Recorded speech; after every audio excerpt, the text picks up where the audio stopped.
Imagine sitting in a courtroom where everyone stares at the floor, except one young man. He keeps glancing at his watch, sighing, like time itself owes him something. And when the judge asks his name, he says, "I'm the governor's son, sir. Can we wrap this up?" A faint murmur rippled through the room, the wooden benches creaking under the shuffle of curious bodies. The air smelled faintly of old paper and coffee. Cameras clicked softly in the back row, local reporters, drawn not by the case, but by the surname. Judge Frank Caprio raised his head slowly. He wasn't angry, just measuring. His voice, calm but deliberate, carried a quiet weight. "Your name is Andrew Collins, correct?" "Yes, sir," the young man replied, still lounging in his seat, one ankle resting on his knee. He wore a slim navy suit, open collar, expensive but carelessly styled. His phone rested on his knee, he scrolled through it, thumb tapping absently. Caprio looked down at the papers before him. 3 citations for speeding. 2 for reckless driving. 1 for failing to stop in a school zone. Andrew's lips curved into an easy smirk. "They're just tickets, Judge. I'll pay them all right now if that makes you happy." A faint hiss of breath escaped from somewhere in the gallery. Caprio didn't flinch. "You believe money solves this?" Andrew shrugged, as though the question were trivial. "It usually does." The judge leaned back in his chair. "You're 23. 24, Andrew corrected. "Then you're old enough to know better, but young enough to think you're untouchable." The young man let out a short laugh, glancing toward the journalists. "Look, I'm due at the State House in 20 minutes. My father doesn't like when I'm late." A ripple of uneasy laughter spread through the courtroom, half disbelief, half irritation. Caprio lifted a hand. The sound died instantly. He took off his glasses and set them gently on the bench. "Mr. Collins," he said, voice lowering to something almost intimate, "you just turned a routine traffic hearing into a lesson in respect." For the first time, Andrew's expression faltered. Caprio continued, each word deliberate. "You see, in this room, no one is the governor's son. No one's time is worth more than anyone else's. And if you think otherwise, then today's not about traffic violations, it's about your education." The young man leaned back, arms crossed, trying to reclaim his cool. "Come on, Judge, don't make this dramatic. It's a few speeding tickets." Caprio's gaze hardened. "No. It's arrogance in a school zone. You were clocked doing 58 near Providence Elementary, while parents and children were crossing the street. You didn't just break a rule. You gambled with someone's life." The sound in the room shifted, so quiet now that the tick of a clock filled the air. Andrew's smile wavered. "Nothing happened." "You're exaggerating." "Not yet," Caprio said softly. "And that's the only reason you're sitting here and not standing somewhere much worse." The judge folded his hands. "You said your father doesn't like when you're late. Well, I don't like when people forget that privilege doesn't buy decency. So today, you'll wait, for once in your life." Andrew frowned, confused. "Wait for what?" Caprio gave a small, knowing smile. "For the sound of your own conscience. It's quieter than your watch, but far more important." He gestured to the clerk. Record paused. The courtroom froze, as though even the air was listening. Then, in a tone that felt both gentle and final, Caprio said, "Time isn't yours to spend, Mr. Collins. It's what you owe to everyone you've ignored." The young man's hand drifted from his phone. And for the first time since he'd entered, Andrew Collins looked up, not at his watch, not at the crowd, but at the man who had just reminded him that some clocks measure more than minutes. "Where are you watching from? Let me know in the comments below and don't forget to subscribe to this channel." "Tell me about yourself, Mr. Collins," Caprio said, not looking at the file. "No titles. No last names. Just you." Andrew lifted a shoulder. "Nothing special. Private school. I help my father's campaign. I drive a lot. Sometimes fast. I don't get in anyone's way. A few heads turned at that. The judge's hands rested loosely on the bench, his voice even.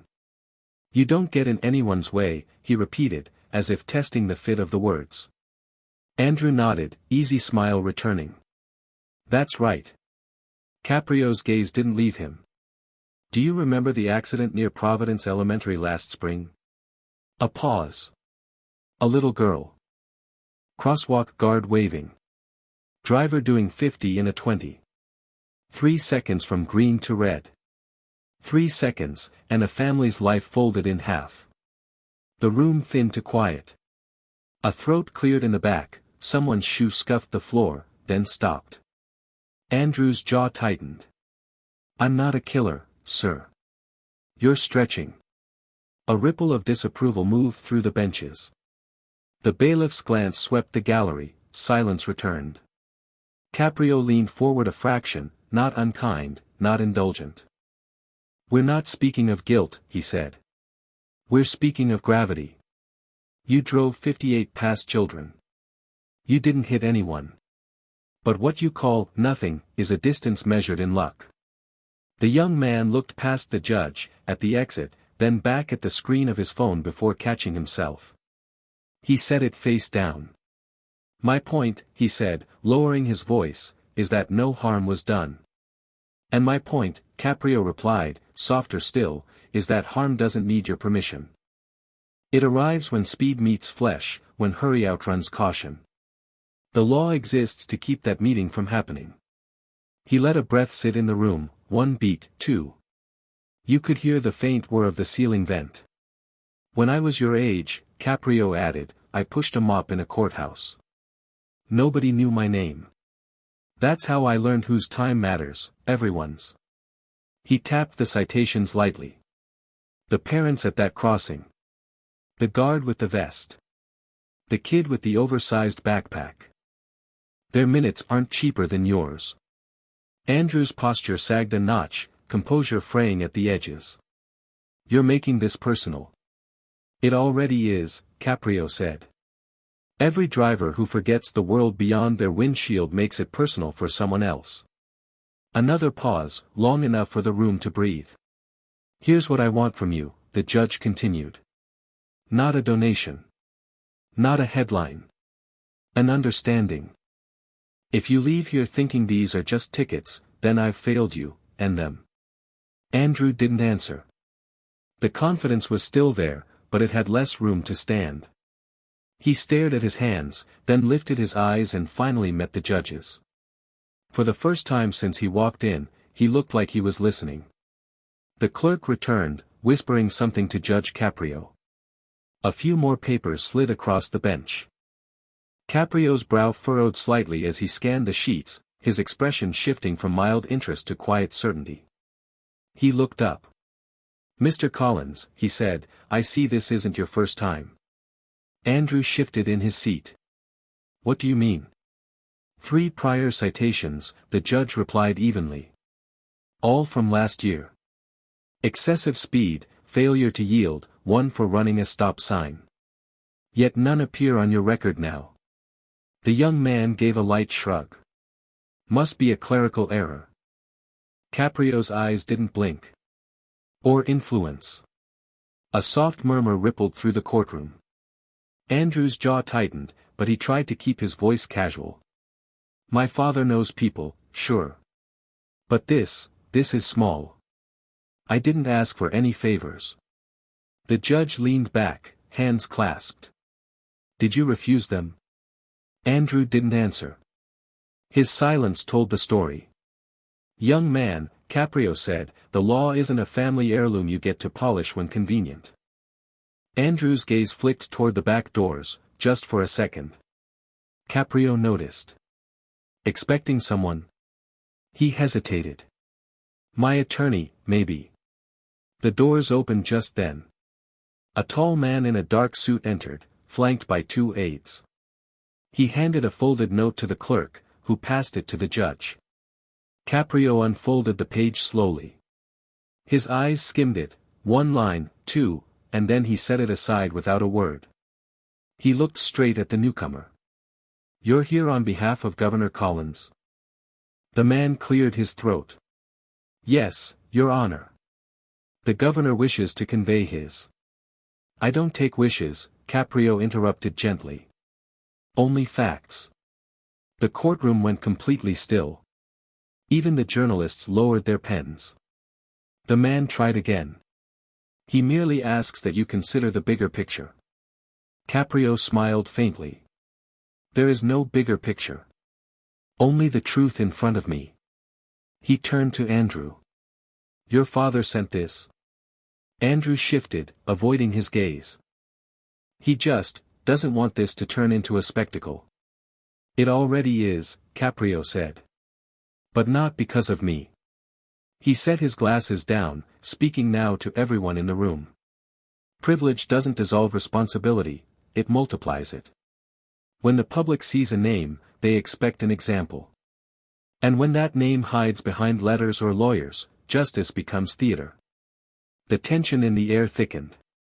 Andrew's confident facade cracked a little. "Are you saying I'm guilty of being my father's son?" "I'm saying," Caprio replied quietly, "that you've spent too long being someone else's reflection. And you've mistaken that for identity." The silence afterward was heavy. A cough, a chair creaking, small sounds that filled the pause. Finally, Caprio leaned forward again. "Tell me something. When you ran that light near the school, what were you thinking about?" Andrew hesitated, then said, honestly, "My meeting. I was late." "Late for what?"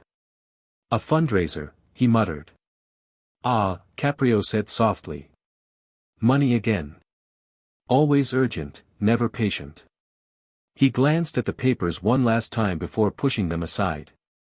"Your father may hold office, Mr. Collins, but in this courtroom, the law holds it higher."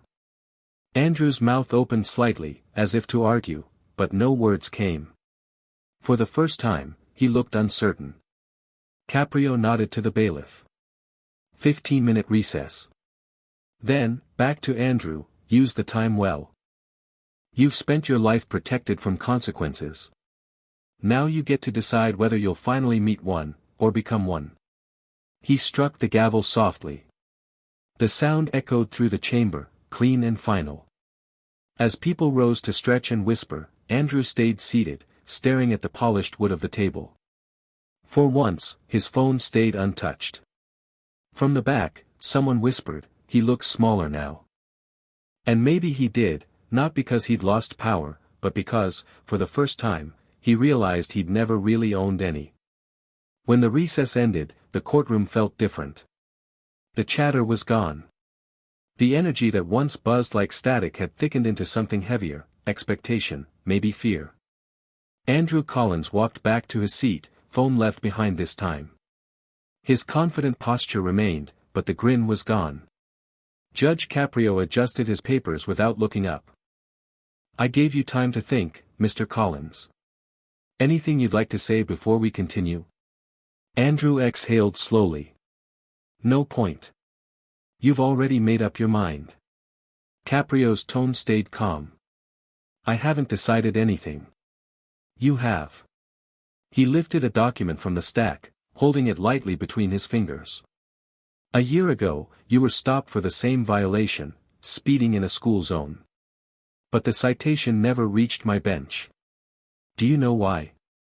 Andrew frowned. "I guess it got dismissed." The judge nodded once. "It was paid." Quietly. "By the school principal. He didn't want your name in the papers. He said your father's office had enough trouble." A sharp murmur rippled through the gallery, then fell away. The silence that followed was almost physical. Andrew's jaw tightened. "I didn't ask him to do that." Caprio leaned forward. "But you didn't stop him either." The words landed with precision. The young man looked down, his throat moving as he swallowed. "Mr. Collins," the judge continued, "every time someone cleans your mess, you lose a piece of yourself. Eventually, there's nothing left but a last name." He gestured to the clerk. "Play the recording." From a small speaker came the crackle of an old phone line, followed by two voices, steady, familiar. "Principal, he's just a kid, Governor. Let's not ruin his future over this. Governor, handle it quietly. He doesn't need another headline." Then silence. Caprio looked at Andrew. "Seems someone's been protecting your future for quite some time." Andrew's breathing grew heavier. "You think you understand what that's like? Everyone watching you, waiting for you to slip, just so they can say, the governor's kid finally failed." His voice broke mid-sentence. "You don't know what it's like living in someone else's shadow." The words came out raw, unfiltered, anger mixed with exhaustion. The outburst startled even him. Caprio didn't move. His eyes softened. "You're right," he said quietly. "I don't know your shadow. But I know what it does to a man who refuses to step out of it." Andrew's breathing slowed. His shoulders dropped. The judge's next words were measured, deliberate. "You say you want to be seen for who you are. Then start by being honest, for once. Not for your father, not for the cameras. For yourself." The young man's lips parted, but no sound came. For a long moment, the only thing in the room was the hum of the air vent. Caprio folded his hands. "The truth isn't supposed to protect you, Mr. Collins. It's supposed to free you." Andrew looked up, eyes clearer, less defiant. Something inside him had shifted, not completely, but enough for the first crack to show. The judge gave a single nod. "Good. Then let's see what you do with it." The gavel struck once, a low wooden heartbeat echoing through the quiet hall. The next morning, the courtroom filled again, earlier than usual. People whispered in low tones, sensing that what was about to unfold wasn't just another hearing. There was no laughter, no idle curiosity. It felt like the air itself was waiting.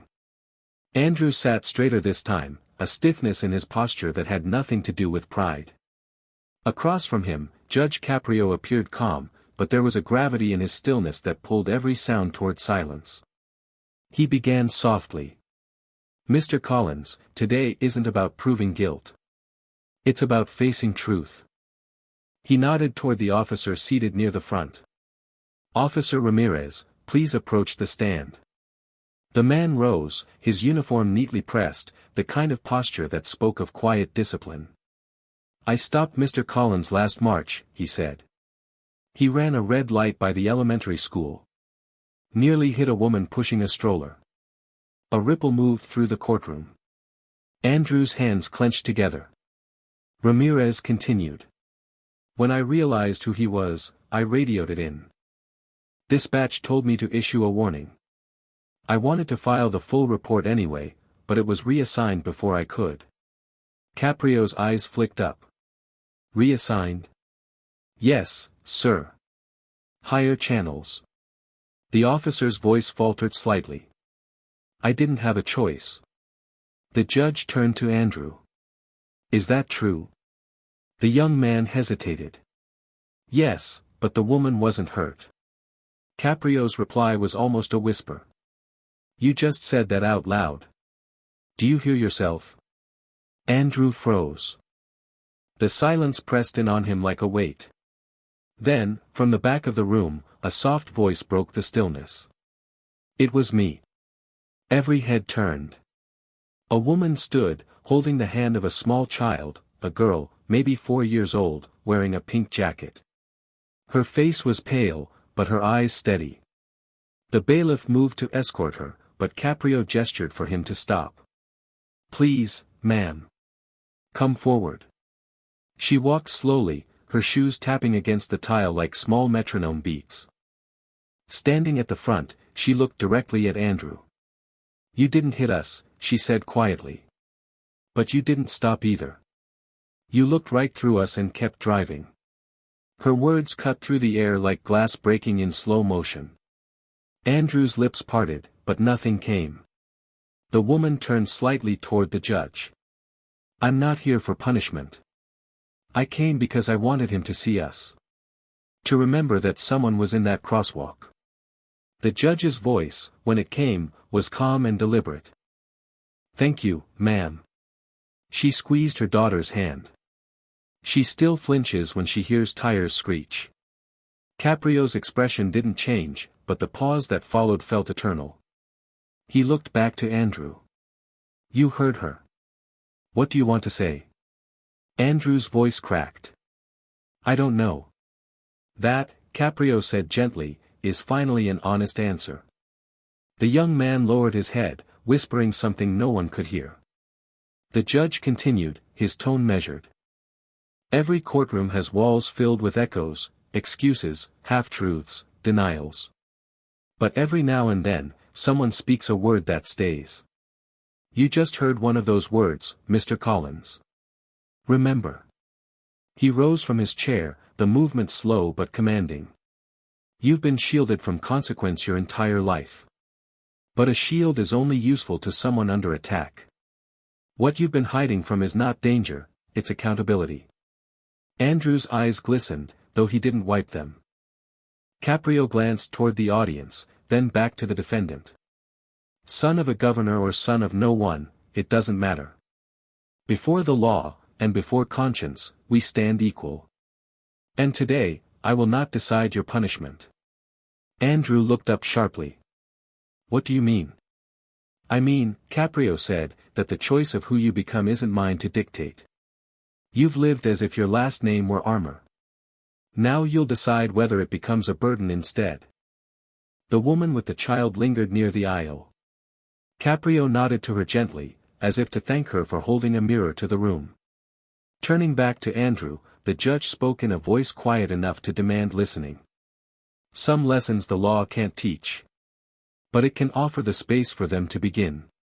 He sat again, folding his hands on the bench. "I'll reserve judgment until tomorrow. Tonight, I want you to think about that crosswalk, not as a place you almost made a mistake, but as the line between the person you were and the person you might still become."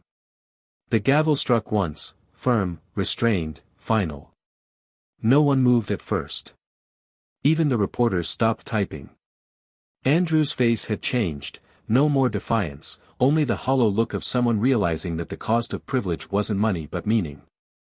As the crowd slowly filed out, Caprio remained seated, staring at the closed folder in front of him. His voice, barely audible to the clerk, carried the weight of decades behind the bench. "It's strange," he said.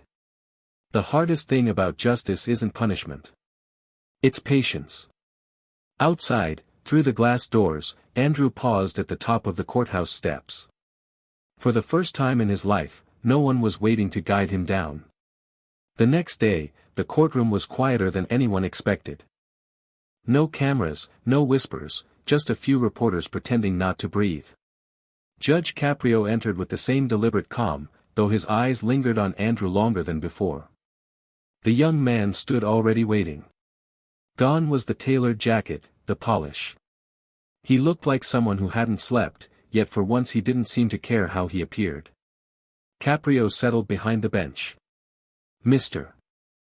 Collins," he began, "the law allows me to fine you $10,000, suspend your license, even recommend further action. But I don't believe that would teach you what you came here to learn." Andrew's voice was quiet, unsteady. "Then what will?" Caprio leaned forward. "Perspective." A small murmur swept through the gallery. The judge continued, "You will spend 1 week volunteering at Providence Elementary, the same crosswalk where you nearly changed a family's life. You'll help children cross safely. Every morning before school, every afternoon when the bell rings." Andrew blinked, as if he hadn't heard right. "You want me standing out there in a vest, waving at traffic?"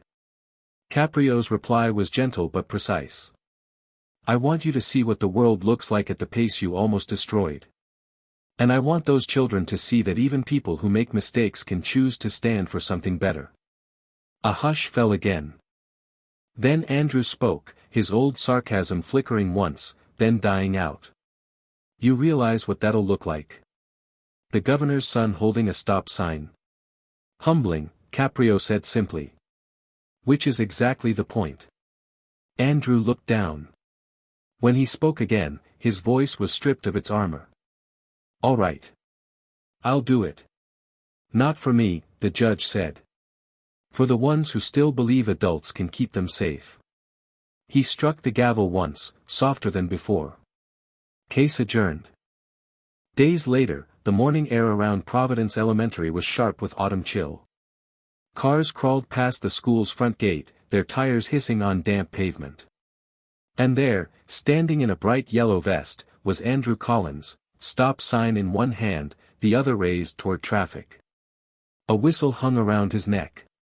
Children waved as they crossed, some giggling when they recognized him from the news. One small boy stopped beside him, squinting.